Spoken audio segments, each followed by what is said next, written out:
My parents cut me off financially, then expected me to bail out my sibling. Family is supposed to be a source of support, a foundation of love and guidance. But for me, family was a battlefield of manipulation and favoritism. My parents, affluent and well-connected, had always shown a glaring bias toward my younger sister, Sophie. While I clawed my way through life, Sophie seemed to float effortlessly, cushioned by our parents' wealth. The breaking point came when I was 22. I had just graduated college and was ready to start my career. That's when my parents decided to cut me off financially. It wasn't a matter of necessity, they had the means to help, but rather a calculated decision to teach me responsibility. Meanwhile, Sophie, 3 years younger and with no ambitions beyond her next shopping spree, continued to enjoy their generous support.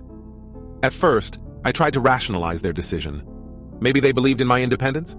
Maybe they thought I didn't need the help. But every family gathering made the truth more apparent. They weren't treating me like the independent adult I was striving to be. They were treating me like an outsider. I was the one stuck paying for family dinners, even on my modest income as a junior analyst. Sophie, however, always got a free pass, flaunting designer clothes and exotic vacations funded by our parents. Whenever I tried to bring up the disparity, I was met with accusations of jealousy. Sophie's going through a tough time, they'd say. She needs our help. But Sophie's tough time seemed to stretch indefinitely, while I faced the world alone.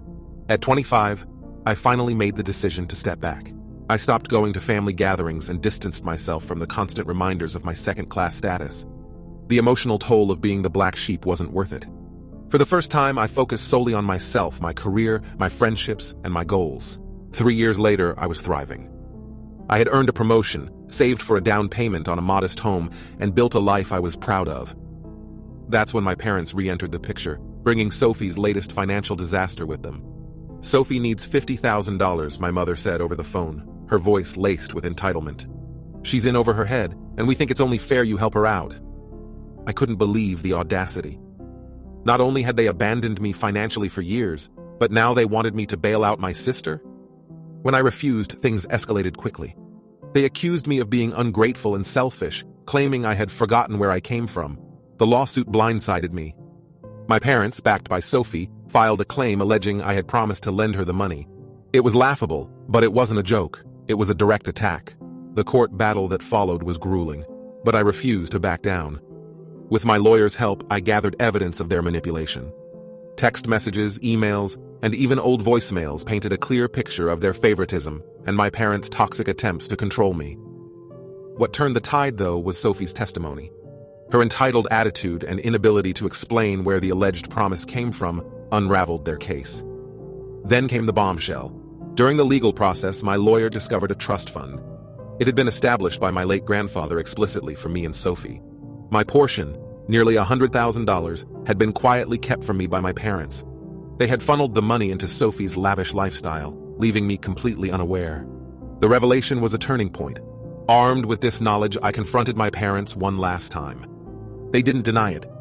"We did what was best for the family," my father said, as if betraying me had been a noble act. The court ruled in my favor, dismissing their claims and awarding me control of the trust fund. It was a vindication, but it wasn't enough to repair the damage. I made the hardest decision of my life. I cut ties with my family. For years, I had fought for their approval, their love, and their respect. But some battles aren't worth fighting. In the years that followed, I found peace in ways I never expected. I used part of the trust fund to start a nonprofit supporting victims of financial abuse. Helping others reclaim their power became a way to heal my own wounds. Looking back, I see my family not as a failure, but as a lesson. They taught me the value of boundaries, the importance of self-respect, and the strength it takes to walk away. Sometimes, the best way to honor yourself is to let go of those who refuse to see